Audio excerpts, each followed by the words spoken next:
The 9 Years Podcast.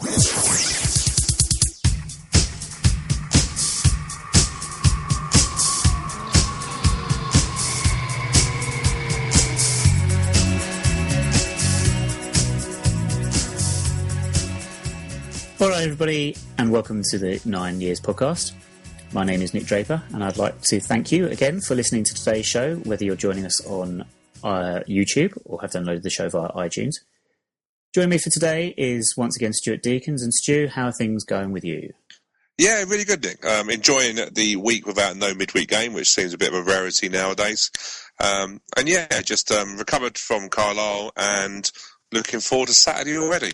Yeah, we'll have a little chat about Carlisle in a minute. I just want to say to everyone that today we're going to be talking about the main topic of today, I should say, is the various expectations of our fan base for the coming season and whether they are based in reality or not. But before we do that, as I say, we'll catch up with what's happening at the club. And Stu, you were at Carlisle and I wasn't. So, do you want to update me as to what happened at what was our most northerly away game of the season? Yeah, Carlisle was a long day for anyone that went. I left my house just after 7 o'clock in the morning and got back just after 11:30. So long day at Carlisle. But anyone who's not been at Carlisle's a great place, full of hen parties. Obviously my girlfriend listens to this, so not in terms, but just generally a happy place. Just generally a happy place. Yeah, to be. Yeah, loads of pubs and that. Game-wise, big pitch at Carlisle. So we obviously changed the team around a little bit, got the goal before half-time, and probably looked good for a lead. But Carlisle we're always going to throw things at us, obviously get back into the game. And unfortunately, one of our Achilles' heels at the moment is our defending set pieces, and we can see another one from set pieces. So. But all in all, I'll take a point all day long up there. Yeah, I mean, I'll take your point there about the set pieces. Now, I saw the goals back. Obviously not there. The goal to me that we conceded, without wishing to sound too harsh, Iberi, their striker who's actually scored a few this season already, he did seem to find himself in a hell of a lot of room in the penalty area when we had a good number of players back. I mean, did we just get the set piece wrong? Did we get our marking wrong? What do you think happened to... It's an interesting one, isn't it? Because you expect... When Neil Ardley was, to be fair, chatting, was talking about second phases on the set pieces. So we managed to get a header on the first sort of ball into the box from a free kick. But yeah, it's a bit disappointing. I think the nearest person to Beery was Bayo, which... I don't know whether you want to bow anywhere near him, but yeah, disappointing. I think we dealt with the first bit of the free kick well, but second phase, as I like to say, I don't want to sound all technical, but yeah, we didn't get to the loose ball quick enough. So yeah, disappointing. Yeah, I mean, you say there that Bayo Akinfenwa was the closest man back, or to the striker when he scored. Akinfenwa, I might have got this wrong. I am on holiday, so things are a little bit sketchy for me at the moment, but I believe Bayo was actually dropped, wasn't he? He wasn't in the starting lineup. We went 4-4-2, and it was it Lyle Taylor and Tom Elliott starting the game? We did, yeah. It was an interesting one. Like I said earlier, the pitch is really big up there. So, on one, obviously, such a long journey, not to name drop, but we were quite fortunate we were in the same carriage as the team on the way back. And Neil Ardley himself said to me, names dropping. But no, to be fair, Neil Ardley's always a great one for talking to the fans. And he was saying that the reason he dropped Bayo was just because the pitch was a big pitch, and he wanted legs, and that's what he really went for. He went for legs in terms of Tom Elliott and Lyle, and it worked. Tom's winning me over a little bit at the moment. Yeah. He looks better as a target man. He looks for me better as a replacement for Bayo if they're going to go Bayo out and Tom in for certain games. I think he looks better as a target man than he does playing off a target man. Yeah. But yeah, we went for legs up front and 4-4-2. But yeah, we had to play that way. The width was important because Carlisle do chuck a lot forward and play They look a lot of times where they play three at the back, which is an interesting conversation. Yeah, might be a conversation for another day. I must agree with you with Elliott against Cambridge. He definitely did impress me. I think he worked so much better in a 2 as a 3. My worry, if it is a worry at this stage, it's still so early days, really. We're not out of August yet. Lyle Taylor, now, in pre-season, he obviously did very well for us and started scoring a few goals and got many people to think that he could be in the running for top goal scorer in the division. Having not got to any of the pre-seasons, my viewing of Taylor so far, a lot of his work seems to be outside the box. I think he was even, correct me if I'm wrong, he provided the assist for our goal on Saturday by getting in to position out wide and cutting the ball across. Yeah. Is he doing enough in the box for us to be in contention for scoring goals, or did we just get a little bit excited about a hat-trick in pre-season and a couple of other strikes? I think you're right. He's not getting into the box. He's not getting into the areas where you score goals. I missed the Basingstoke friendly, but from one of my friends there said to me that we finally had a striker who went into the 6-yard area, which we don't always have. And to be fair, I saw the goals and yeah, he did get into, but it's against Basingstoke in pre-season and all that sort of thing. He doesn't. No, you're right. He doesn't get into the box enough. He's playing a lot outside. Goal Saturday, to be fair, what I do like about Taylor is he gets close to the partner he's with. So if you look at the flick on for Tom, Lyle was probably no more than 5-10 yards away from him, read the flick well, and to be fair, picks out a brilliant ball for Bartram for the goal. But yeah, I'm with you on that one. I think he will score goals. Desperately needs, I said in my periscope thing at half time, desperately needs a goal. Yeah. But yeah, needs to get in the box more. If you don't get in the box, you're not going to get on the other chances, are you? You're not going to score goals, no. And I mean, to me at the moment, he strikes me very much as similar to Craig Tanner last season. Now, without wanting to delve back into last season too much, Tanner technically I thought was a fantastic player. He just wasn't the player that we needed at the time he came in as a goal scorer. And Lyle Taylor is undoubtedly, when you see him, his touch and his movement is fantastic. As far as I've been amazed by his movement, the runs he's been making, how when he gets on the ball he makes things happen. I'll just agree with you and just say, yeah, I'm just expecting to see a little bit more in front of goal, but it's still very, very early days. Definitely. Last question about the team on Saturday, I'll ask you. Who was the midfield two? Who was our centre midfield pairing? Because we've chopped and changed this a little bit so far. Yeah, so we started with Danny Borman and Jake Reeves in midfield. After about 8 minutes, Danny Borman went down in the box. Later, again, name dropping, I was speaking to him on the train on the way back. There you go, yeah. He said he felt a bit of a tight hamstring. Didn't want to take any chances. I think the one thing that Danny knows is his own body. That's probably why he's still playing at the level he is at his age. So no chances. So he come off. We bought on a sub. I'm trying to think now who come on the top of my head, but I know Meads went into midfield. That's right. We bought Cannon Candy on. Right. So Cannon went into. So Meads started as left back. And he went in. Cannon come in, dropped into left back, and then Meads went into midfield. And that's the beauty of having Jonathan Meads in our team, because he can play so many positions. Yeah, this is true. It didn't mean we didn't really have to reshape at all. We just, I think Meads. I understood why he played left back. Their number two forever kept bombing down the sides, and I think Meads was used as that option, probably as a better, stronger, bit of a better maybe defender in a way than Callum. I think that's why he was picked there. But no, we went the two of Reeves and Meads, and Reeves was pretty good on Saturday. If you had to pick, if you were picking the team for Exeter, who would your midfield two be? At the moment, I would go Meads and Reeves. Mm-hmm. Yeah, I mean, I'd agree with you on what I've seen.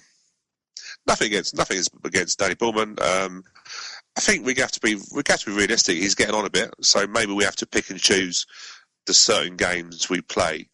But I think Meads, was he 6'2", can win a ball, reads the game well, can pick a pass. I think he's the ideal partner for Jake in there. Cool, nice one. Right, okay, so. As we do every week, I'll now ask you about our star of the week and a player who's not done so well. So who would you say was our Northern Star at Carlisle? My Northern Star is Tom Elliott. That's based on both games, the Cambridge game and the Carlisle game. Cambridge game, yeah, we should have had 3 or 4 short before half time. Well, let's not go on and dwell too much on that. Yeah. But no, Tom, I think he had a really good game, led the line well, won headers, was involved in the goal, had a header saved from about 6 yards out, good from the keeper. Yeah, Tom's my star, my northern star of the week. Nice. And one player for whom the journey back from Carlisle might have been an even longer one than usual. Yeah, mine's not one somebody played. Will Nightingale would be my player that probably had a long journey back. I was actually name drop again, number Here 3. Here we go, number 3. I'm keeping account. I was sitting with Will, actually, near Will, and also on the way back on the tube he was with us, and he's such a... Anyone's not met him, Will is such a nice chap, and generally you can see why he's liked by a lot of his fellow professionals, but I couldn't help thinking that he's travelled all that way and not got any action, and I don't really think he's done much to really get dropped. I know he's young, at 20 years old, but Carly Osborne, I didn't think had a great game again, although according to some forums on the Carlisle, they thought Carly Osborne was a standout defender on the Beery, but I don't know, maybe I'm just being harsh on Carly at the moment. Yeah, a few people have mentioned Osborne at the moment, and the problem Carly's got, I suppose, is the fact that when Will has come in, he has looked fantastic. But it just shows you competition for places and how it should raise the games of everyone and make everyone concerned about their place, maybe. Definitely. There we go. Before we move on, Stu, I'm just because you've been name dropping, did I ever tell you about the time I met Tony Blackburn in a HMV in Luton? No. Just dropping that one in there. I thought you... Just because we've all mingled with celebrities and stuff. Was he mixing some tunes? No, I don't actually know. I think he was filming an advert, but do you know what? Does anyone listening to this really care? I mean, we might come back to this another day. Okay. Yeah. Also, there was a time Barack Obama, but we'll leave that one. I'll come back to that one. Anyway, right. Main features for today then. Main topic for this week, Stu and I thought we'd discuss fan expectation at the club and how opinion differs as to what our fan base appears to want from our squad and management team. Now, today's show I gave the title of Expectations versus Reality, which is actually stolen from a film. I don't know if you've seen this film, Stu, 500 Days of Summer.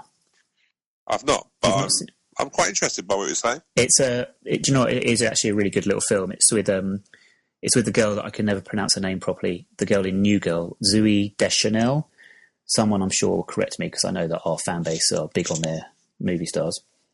But in this film, the idea is during one part of the film, we watch in split screen as the character played by Joseph Gordon-Levitt, who is in Inception and Dark Knight Rises. He goes to a party to see his on-off, never-really-was girlfriend, Summer. And on one side of the screen is what he's expecting or hoping to happen, and on the other is what really happened in reality. And the two were quite some distance apart. So I took that idea and decided to investigate whether what some of our fans expect as to how the first team should be performing is maybe out of kilter with what we are likely to achieve given the size of the club, the size of our budget, and where we are at the moment. Now, if you're a fan that follows the various different forums, such as the WAP Guestbook, the Facebook group, or the secret guestbook that Neil Lardley regularly appears on, you might have noted the negative reactions that greet every result, win, lose, or draw. And I do mean negative reactions that often sometimes greet a win. A win is often not good enough for some people. For example, the Cambridge and Carlisle results were deemed not good enough by some of our fans, with some lamenting a draw at Carlisle or failing to finish the job against Cambridge. I mean, just as a side note on that one, Carlisle, by the way, I think beat QPR last night in the League Cup. But we'll just say that. Just leave it there. Yeah, they did on Tuesday night. Yes, that's right. They did. Did I say last night? Tuesday night. Moving on. But some, as I say, some complained about only getting a point at Carlisle, losing the game against Cambridge, and some have even questioned whether Neil Lardley is the right manager to take us forward, as they're not, in their eyes, seeing progression in results or performances. It struck me that these are the reactions of fans that feel like we are falling short of where we should be. But the question really is, where should we be? What is the Football Club Board's opinion of how we should be performing? Are fans expecting us to be in their playoffs this year, and the board expecting something different? Considering this, I guess, Stu, the first question I do have to ask you is, do we know what the club's target for our season is, really? I don't think we really do, and that's when you mentioned that we're going to discuss this on this week's podcast. It's an interesting debate, and we could discuss this for a little while. I think we will do. Yeah. I don't think we do. I don't think the club board. They're reasonably quiet. We have a club board that, thankfully, let the manager get on with the job. Mm-hmm.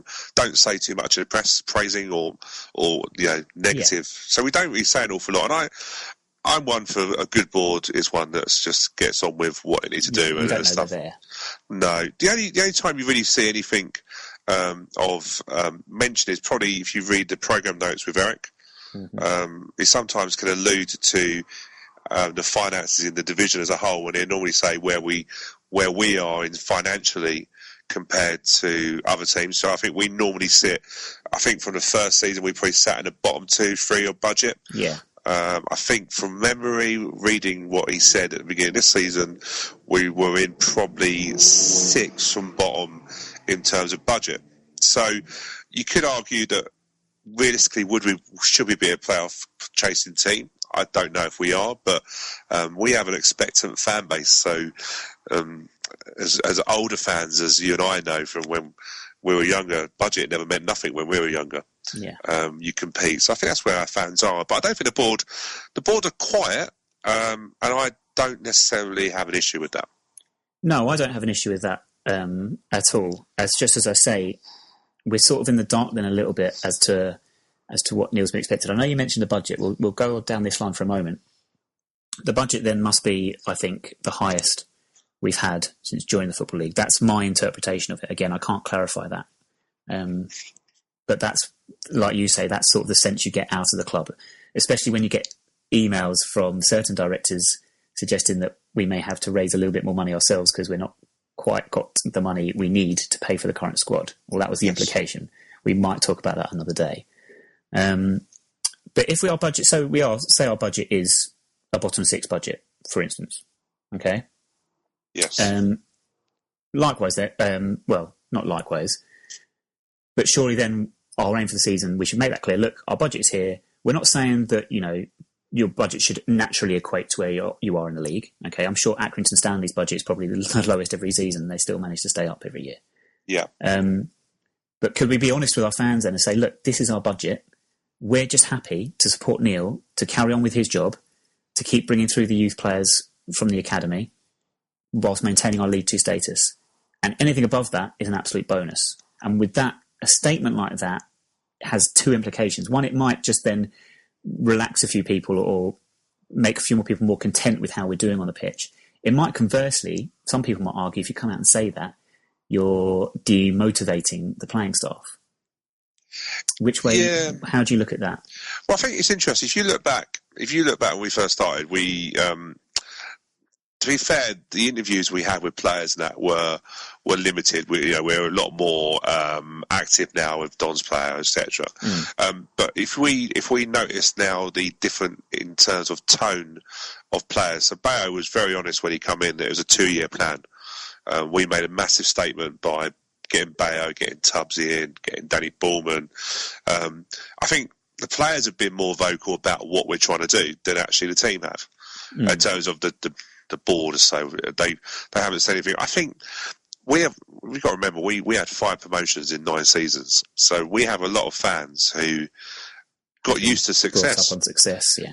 And you notice there's a lot of newer fans, and that's great for Wimbledon because we need new fans. But without being disrespectful, the new fans probably have come in on the back of us getting out of the conference, or it might have been a Conference South, and going into League 2 are like, we should just go for it. I think the board are quiet. I think if they did come out and go, hey, do you know what, we're going to aim for staying in this league, which is, in my opinion, success based on the big clubs that are in it. I don't think it's something they should come out. I think, maybe be a bit more transparent about what they're building. But the players are saying it. Bayo has still talked about promotion. When we brought in Paul Robinson, very much talking not about a mid-table, talking about I'll come here to be the other end. So I think the players maybe talk more about what we're going to do than the board. But I take on board that the board should put its teeth in. I think they should. But I think it's a double-edged sword, isn't it? I agree with what you're saying. It is a double-edged sword. I mean, from my perspective, I know the players talk about promotion a lot. You'd expect that from the players, and I know I've been banging my head against a brick wall in previous seasons, as much as I love him, with Sammy Moore buzzing about 3 points every game. But to be honest with you, the only time I've really heard Neil Lardy talk about his expectations for the season was that our kit sponsors do at the end of last season. Now, you and I, for those listening, we both sponsor different kits.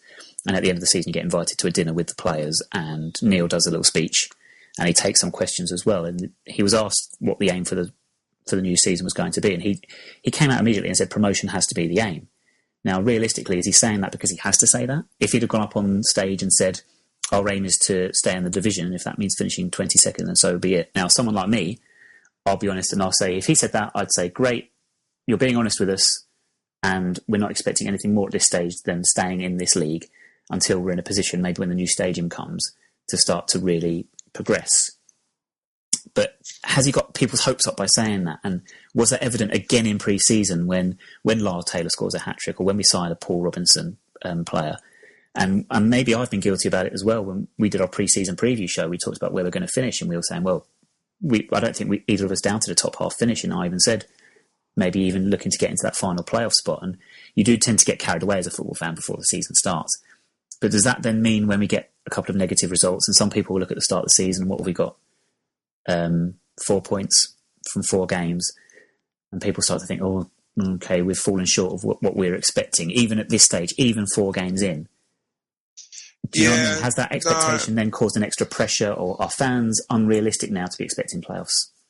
I think it does. I think we're all football fans. We're all ambitious. So I think, me personally, if I'd heard Neil Hardy go, I'm just going to aim to stay in division, I'll be going, where's the fight in you? Where's that hunger? Because we've always, as Wimbledon fans, we've always wanted to be better, the best we can. We were used to being the underdog. We're fighting. The expectation, I think football fans in general now are just expecting. Every football fan wants to have the best team, and we're no different with that. We don't see ourselves as any lesser team to Luton. We look at a big team and we go, well, Pompey are a big team. Well, we view ourselves as a big team, I think that's how the fans are. It's difficult. I think after 4 games, you can't judge anything. And I think we went to games last season, didn't we, where we lost some games, and I thought we played well. I'm always willing to cut the team off. And sometimes I don't, when I feel they haven't put in the work ethic. But just to give a sidestep on it, I come out of the Cambridge game on Tuesday, and I was naturally disappointed. But I'm realistic. I felt Cambridge are a good team, and we made a good team look bang average on Tuesday for 45 minutes. But there was 2 fans next to me. I think they were 16, 17, and all I can say was that Cambridge team's rubbish. They're never going to do nothing. How do we let a rubbish team get away with 3 points? So I had to laugh, thinking to myself, they're not a rubbish team. We made a good team look bang average. I think that's a credit. So I think that's the expectation. We expect to win every game. I think it's up to Neil to manage that expectation and say we're not going to go through this league beating every team. I think he tries his best with that. But I agree with you. The board is interesting. I wonder sometimes what we could get from them, but they are quiet. There's no doubt about that. They are quiet for a board. They are quiet, and as we have said, I don't mind that necessarily. I think you're right, and maybe just say at the start of the season, maybe just come out and say, look, this is where I'm at. Eric's got a lot of opinions, and I would actually say, in terms of his programme notes, but sometimes he implies what he means rather than comes out and explicitly says it. But he's definitely got a lot of strong opinions, I think, about certain things. Perhaps you could argue he could come out and maybe say something at the start of the season. I don't know. Going back to the Cambridge game, just as a point in the Carlisle game, a few of our fans might be looking at those results and saying, well, do you know what? We might have a better squad this year, and we might have played very, very well against Cambridge. Same problems, that we're not finishing games off. We're not taking maximum points. And I'll agree with you, a lot of times last season, there were games where I've come away from thinking, well, I actually thought we were a much better team there, and somehow we've not won it. And is that problem going to continue on in future seasons when we are maybe looking to get promoted? Or is that a conversation about Neil Hardy that we don't need to discuss now? Probably not, to be fair.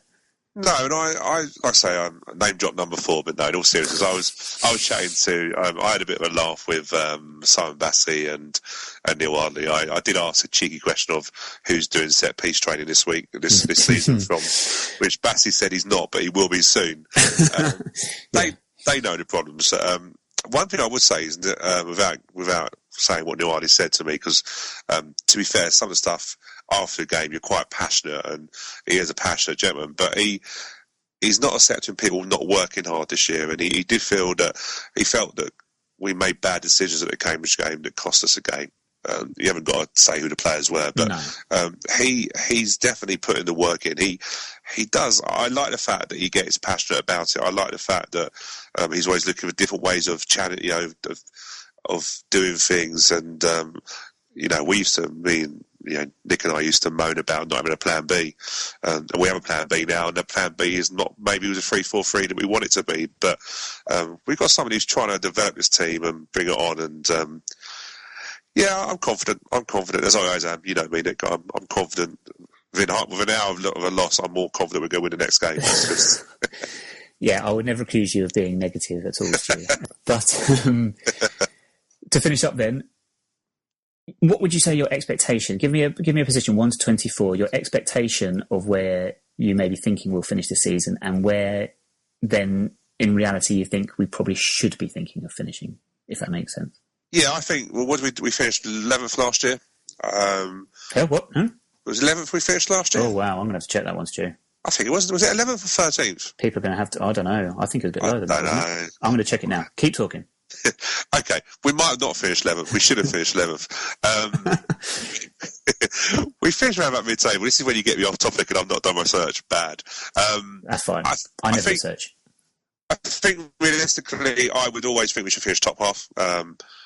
Top half. This league's beautiful in terms of fact that you can finish in the top 7 and get a playoff place with the four promotion positions. So, my expectation would be for us to be mid-table, top end of mid-table, 10th, 9th, with a chance of challenging in the last 10 games. I think you look at other teams that have done well, the teams like Burton, and I don't think Burton are anything majorly different than our club. Mm-hmm. But they've been in that league a long time and worked their way through. So I just want to see progression. I want to see us finish higher than we did last year. But if you said to me realistically, I would say we probably would be just that top half on the outside of playoff. But in this league, we know you get a run going. Something can happen. You can easily swing one way or the other. I think I'm going to check it out. Maybe it was 15th. It's somewhere between 11th and 15th. I'm looking at it now. We actually finished, and people would have heard me possibly typing away on my laptop. 15th last season. Where did I get 11th from? I don't know. But do you know what? 11th, I can see us finishing 11th this season. That's all I'm going to say. There's the optimism in me. See, I thought we finished 11th. That made me feel better. Yeah. That's good, because you can never be disappointed if you always think we're doing better than we actually are. It's all good. Stu said we actually beat Cambridge. Cool. All right. If you, anyone, all of our listeners, if you want to have your say about this, please do on our Facebook group, facebook.com/9YIS podcast, and give us your thoughts on where you think our club should be aiming to be at this stage of our size, and obviously still awaiting a new stage and where we can really start to maximise our revenue streams. And if some fans are a little bit asking too much of our club at the moment. Right, Stu, let's lighten the mood a little bit. That was quite a serious, intense chat, really. It was, wasn't it? Yeah, let's lighten it a little bit. Now, last week we were inundated, at least 2 or 3 people with praise for our birthday game last week, where I will read out the name of a famous person, and you can tell me how old you think they are with their birthdays having fallen this week. Lovely. Yeah, I've got some. These are from the Daily Mirror newspaper again. Okay. Sadly, no sports people this week. But as we did we talked about films earlier, didn't we? So it's kind of keeping with that line, really, when I say this week it was actor Macaulay Culkin's birthday. How old has he turned, Stu? Ooh, he was a child. He was a child actor, wasn't he? We've all been children. Yeah, we've been children once, so I can't remember that far back. I reckon he must be 33. I like the guy on this moped who's was building the tension for us there. You're not far wrong, actually. 35. Oh, 35. Come on, that's good. That's good. I'll give you that. How about Alison Steadman? Ooh, I'm not very good on my actors, so I'm trying to think. I don't know who. You say Alison? I did say Alison Steadman. Do you know what? I'll give you a clue. I do know who she is, but I might give you some things she's been in if it helps you. That do, yeah. Alison Steadman, OBE, is an English actress, and she won the 1991 National Society of Film Critics Award for Best Actress for the Mike Leigh film Life is Sweet. Is that helpful? Well, she's got an OBE. She must be old because you have to work. You have to work your way through that, don't you? Yeah. Good shout. Good idea. I'm going to go 50. Yeah, go for 50. Do you know what? She's 69. Okay, that was a bit rubbish, wasn't You know what? I'm now knowing, having done again this research. This is a well-researched edition. She was in Gavin and Stacey. Of course, she was. So she's looking good for her age. She's 69. Yeah. Yeah, you never say ladies real age anyway. So she looks 50, doesn't she? Okay, I'm sure if she's listening. Of course. With a good friend, Ruth Langsford, she'll be delighted to hear that. Gaynor Faye is the next one. Clues? Was she once in that? Yeah, I recognise the face now. I see it. She was in Coronation Street. Wasn't she in that? I swear she was in that BBC women's football team thing many years ago. I could be wrong. Okay. Do you remember that? Yeah, we're gonna for next week's or we do another one. We have to pick people that I know. Footballers. No, I'm joking. Yeah, I'll try. We reckon we're going to have to look at 40. Oh, nearly. Yeah, 44. Okay, Good. That's good. I'm quite impressed with that. I'll get better. Yeah. Well, we've got a few more. This isn't over yet. Yeah, I'm having too much fun. Maybe we should go on for a little bit and see what other things we can discuss. No, we'll keep with this. Right, next one. Shirley Manson, singer. She was in... Wasn't she in Garbage? She was in Garbage. Garbage? Is that what they call their music? Or that's a band, isn't it? It was a band. It was a very, very good band. Yeah. Well, judging by it sounds, as you say, good band, I would say 35. Well, you're a little way off there. She's actually, I'm surprised at this, 49. But then again, I think that probably shows my age. Probably. Because you know what sort of Garbage came out about 20 years ago. That's scary, isn't it? Wow. Getting old. Yeah, I know. Okay, last two then. You should get these ones. Mirror reader Steve Conley from Kidderminster in Worcestershire. Steve. Great part of the country. They do the best catering at Kidderminster as well, don't they? They do. So I reckon he must be easily 60. Ooh, close, 57. Cool, he's getting there, isn't he? There you go. And finally, future reader, gives you a clue, Tyler James Dumpleton from Sheffield. Future reader? 10? Well, that speaks volumes about your opinion of the education system in this country. He's only 2, bless him.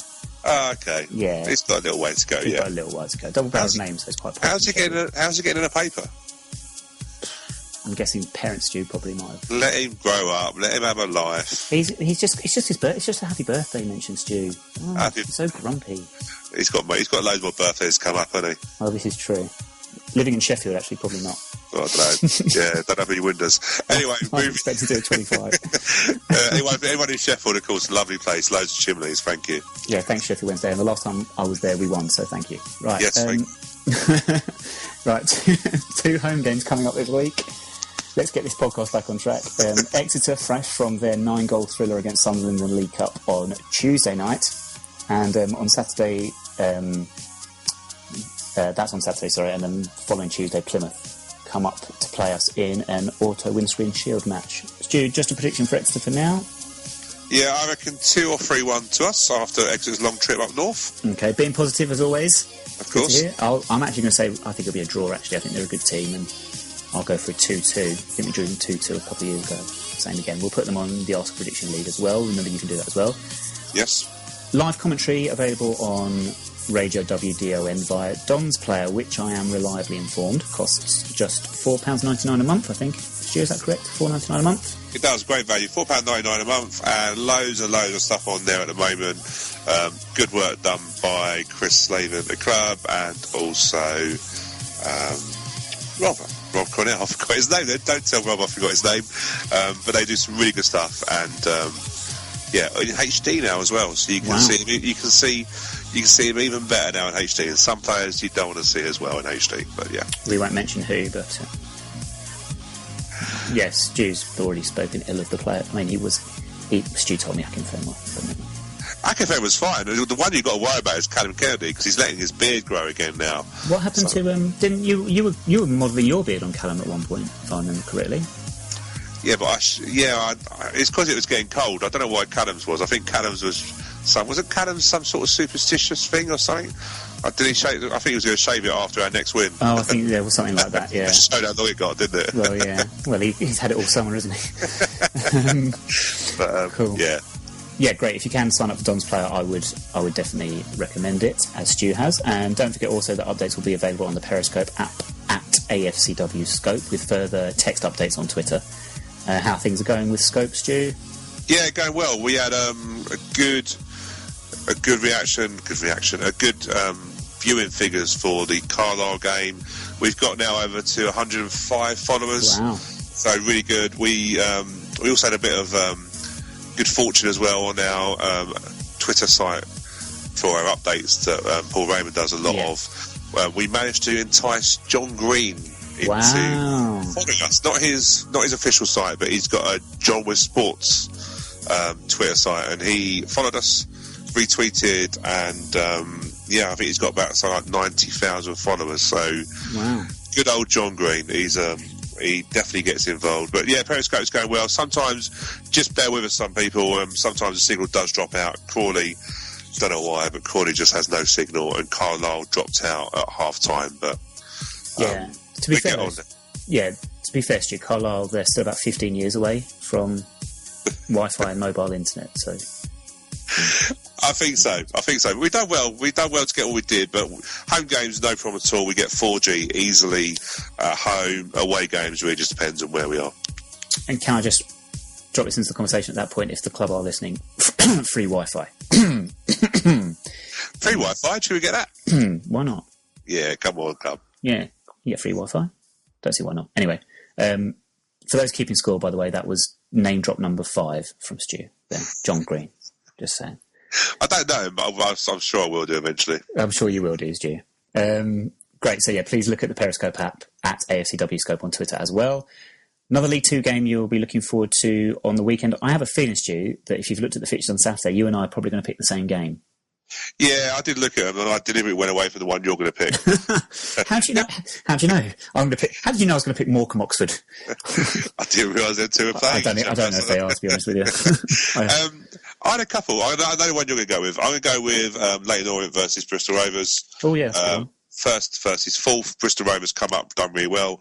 Leyton Orient, for a relegated team, very rare in relegated teams come down and go in 4 straight wins. So that is my game to look out for. Good. Obviously, Stu, reveal to the world without you knowing what I've picked as my game of the week in League 2, but you're going to beat me to it. What am I going to choose? You must be picking Luton versus Pompey. And why would I pick that? Why? Because you like Luton after being studying up there for many years. Oh, man. Luton, I'm so unlucky in the week as well on penalties. Take a very strong Stoke team to all the way to penalties. They did fantastically. But that is my game of the week. Luton haven't won in the league yet. And Portsmouth obviously started pretty well. So it'll be interesting to see if Luton can actually get off the mark in a very, very tough game. Yeah, it is. The only one I was going to look at was Crawley versus Wickham. Crawley, after going to Cambridge and beating them 3-0, be interested to see how they get on against Wickham. Yeah. I fancy Crawley to win that. Yeah, they did very, very well against Cambridge, in fairness to them. It's a funny old game, isn't it? It is a funny old one.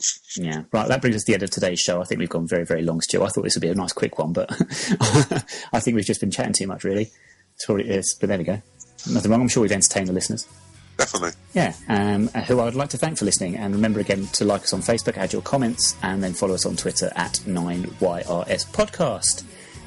Before we go, Stu, motorway service station news this week. Anything you got for us?